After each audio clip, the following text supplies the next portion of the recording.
How's it going, everyone? Welcome and thank you for stopping into the channel. Today I have a first look to do for you guys. This is the Kizer Domin Mini. Now I have probably close to 24, if not more, Kizer branded knives, and this is one that I've never had in before, never held one before. It's one that just kind of slipped through the cracks. I'm not quite sure why I never really looked at these, because I love the blade shape. I like the G10 black and white handle. I like the aesthetic. It's an Azo design, which I have several of his knives. It's just one that kind of slipped through the cracks. Now, luckily, Bobby Issuing Stitches sent me in a nice big box of knives to check out, and I was just going through that box trying to kind of round off the knives that I need to get first impressions done, and I have a cycle I'm going through doing first impressions, doing overviews, and this is one that I haven't gotten to check out yet. This was kind of at the bottom of the box, and I didn't even know it was there. I just happened to be kind of rooting through it, and I saw a Kizer box, and I kind of forgot it was in there.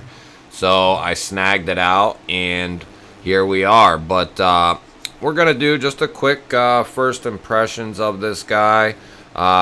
Overall, it's your typical Kizer made knife. It's got incredible action right off the gate. The blade is nice and thin. You have a nice drop point blade here. It's got Kizer's black wash, which is just phenomenal. It's coming in N690. As I said, it is an Azo design. It's called the Domin Mini. It's actually not that small. I can get a full 4-finger grip here. Now, I am right at the very end, but I can still get a full purchase on this guy, and it's actually very comfortable. When I was pulling it out of the box, I thought, man, that's not going to be comfortable in the hand, because you can kind of see, maybe, you can kind of see the liner sticking out past the handle. On both ends it actually does, and you actually do not feel that at all. However this was done, this back side, you do not feel that at all, which is very impressive on the designer's side. And the other thing is that gives you phenomenal access to the liner, which you can get to from the side. You can get to from the front, no problem, either which way. The only thing that I, right off the get-go, is one thing I complain about often if it's not done. On a thinner liner like this, which I do not mind a thinner liner, I wish they would have just chamfered this a little bit. And it would have been so comfortable. Not that it's uncomfortable and not that it hurts or anything like that. It's just them little added touches when you have a phenomenal design, one that works very well. It's not so much the bigger things that I start to look at, it's the very small things. And that is a very small thing, a chamfer right here on a liner that protrudes and it's easy to get to. But it's just a nice little chamfer. It would have been just a nice added touch. And, you know, that's just something very small and nitpicky. But it's knives like this where they hit 9.999% and they just miss on the smallest things. And, you know, it's not making or breaking the knife, but it is making or breaking a truly issue-free knife. And, you know, and not that that's an issue, but, you know what I'm saying. If they nail everything, then it changes the perspective from everyone's viewpoint.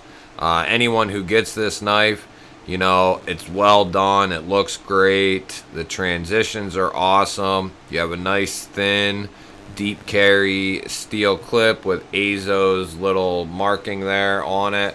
Nice retention.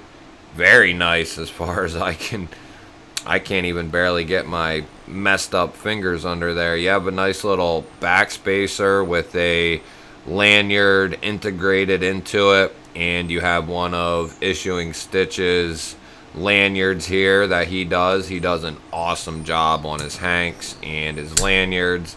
Valet trays. I will leave a link down in the description for his Etsy store and his Instagram. Go over there, give him a follow. Go over to his Etsy store and check out what he's got.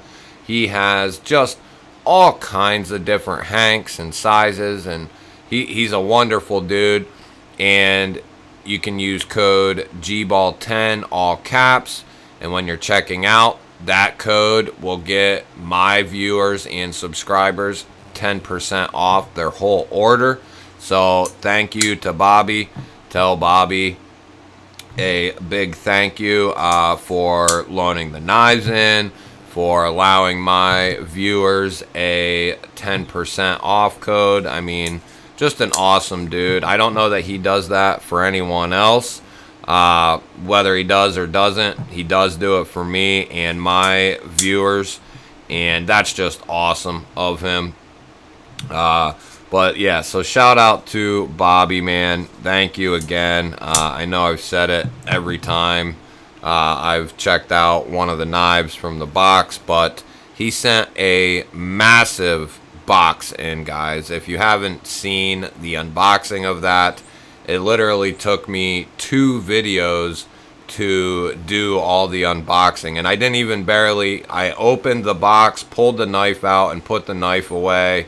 And it took 2 full videos of doing just that to get through all of them. There's over a dozen. There's probably close to 12.5 knives in that box, which, you know, he didn't have to do that. He offered to send them in, and I gladly accepted. I said, hell yeah, man. The extra content is great, and I have to do my best to get through them and get them recorded and then get them back to Bobby. That way I don't have, you know, a quarter of his collection for 2 months or something. But back to this guy. I'm willing to bet this is like a $50 to $60 knife probably. It is coming in N690. Which Kizer does a pretty good job on their N690. It's not my favorite steel, but I don't have anything against N690 either. It's a good budget-ended steel. You know, it's fairly tough. It's got fairly good corrosion resistance, especially when it's coated like this. The edge retention's decent. So, I mean, this would be a good knife for a gentleman's carry or just a basic EDC knife that you know, you won't feel bad about using and abusing this guy. Before we go any farther, if you're here and you're not subscribed, why don't you hit that subscribe button just down below the video? I'd love to have you here. And before you head out, why don't you give the video a thumbs up and leave me a little comment down below. Back to the video here. There's not much else to say. I mean, it's standard Kizer affair here. They do a phenomenal job on all of their knives, from their cheapest knife, you know, and then all the way up to their most expensive knives. They just do a wonderful job. We can go ahead. I plan on doing a full overview of this guy and the rest of them. I just have to start tearing through these, and then that way I can get them back to Bobby. But I don't know how much he's used any of these. I'm assuming some. I'm assuming he likes this one. He put a lanyard on it, and it looks like he's carried it. So he's definitely used it some, and that just kind of shows you right there that their N690, you know, they come factory sharp, and Kizer just does a great job. Kizer is a perfect company to start with if you're just getting into knives, or if you're looking to fill out your collection with some good user knives, or even certain, you know, whether it's gentleman style knives or just purely EDC knives or work knives. They have a little bit of everything. Seriously, a little bit of everything for everyone in almost every price point, you know, up to like $250.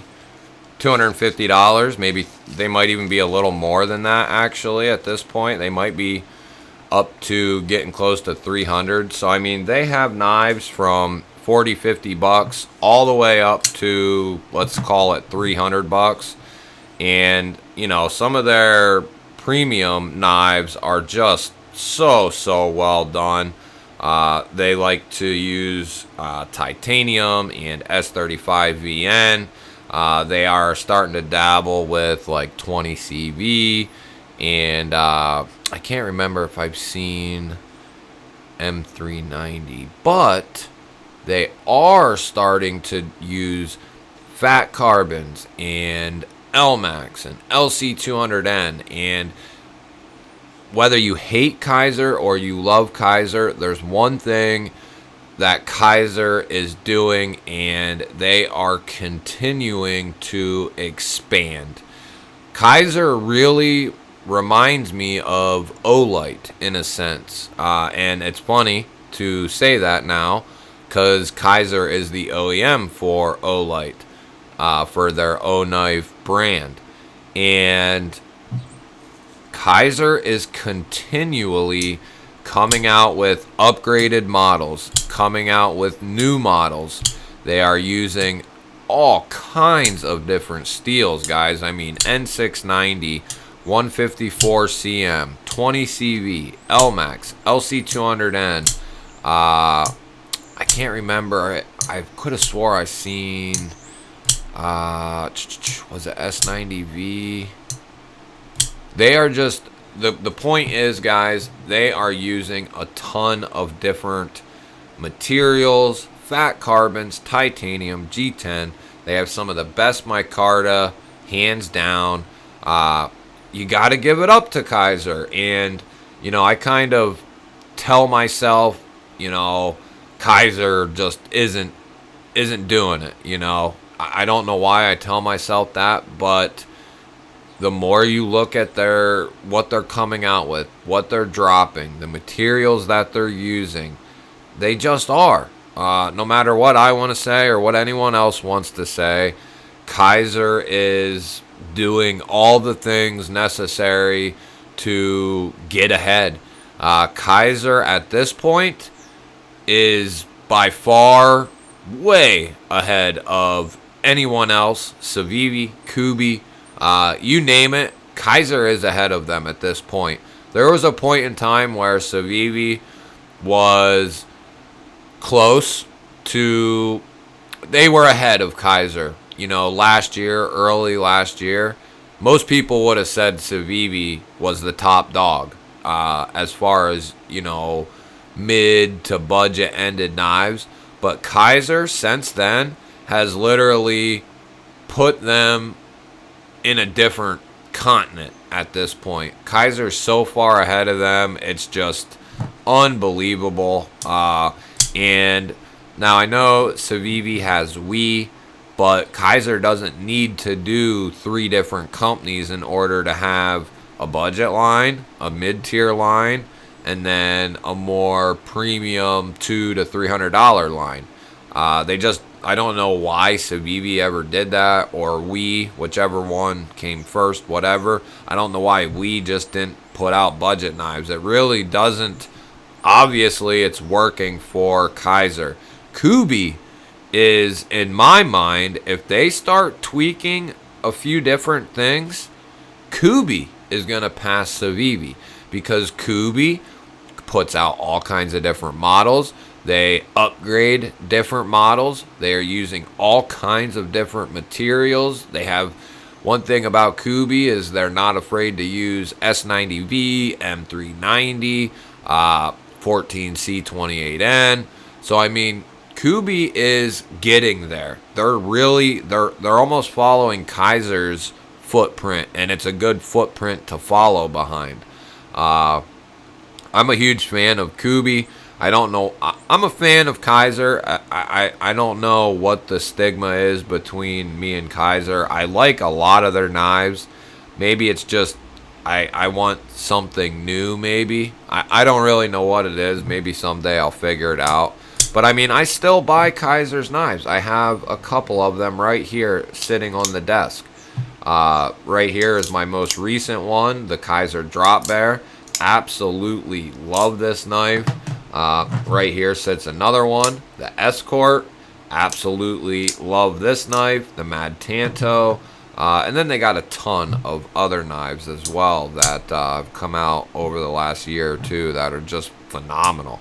But you know, off on a 6-minute tangent or whatever, this is a good knife, and shout out to Bobby again. Thank you, man. I love a good thumb stud knife. Good action. Seems like a good slicer. It's pretty thin. Don't mind my hands, guys. I work for a living, so, you know, they're going to get messed up, and I got paint on them that I cannot get off. So I work for a living. Sorry if that bothers anyone. But the Kizer Mini Domin, if, in my opinion, if this had 154 cm on it, I might go out and buy this knife right now. But N690, I'm not hugely interested in adding that at this point in time to my collection. I just don't need it.